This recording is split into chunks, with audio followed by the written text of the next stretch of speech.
BJP MP CM Ramesh. BJP ఎంపీకి కాంగ్రెస్ ముఖ్యమంత్రి గారు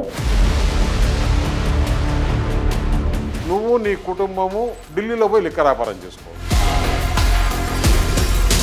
6 లక్షల కోట్ల రూపాయల కాంట్రాక్టులన్నీ ఎవరికి ఇచ్చావు? ఈ కాంట్రాక్టులు ఇవ్వటంలో ఏమైనా అవినీతి జరిగిందనేది మీ ఉద్దేశమా? నా మీద కేసులు ఉండకూడదు, సరెండర్ అయిపోతామని. రిత్విక్ ప్రాజెక్ట్స్ అనేది మీకు సంబంధం లేదా? నాకు కంపెనీకి ఎలాంటి సంబంధం లేదు. ఇంట్లో సిస్టర్ టెలిఫోనే ట్యాప్ చేసినాడంటే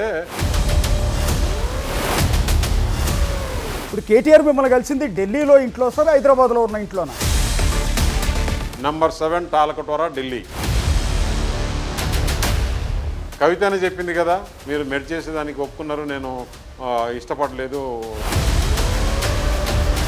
ఒక కమ్మ సామాజిక వర్గాన్ని ఉద్దేశించి కేటీఆర్ తీవ్రమైన వ్యాఖ్యలు చేశారు. కమ్మ వారిని మేము దగ్గరికి తీయం, మాకు కమ్మ నా కొడుకులు అవసరం లేదు. చాలా వల్గర్గా మాట్లాడాడు.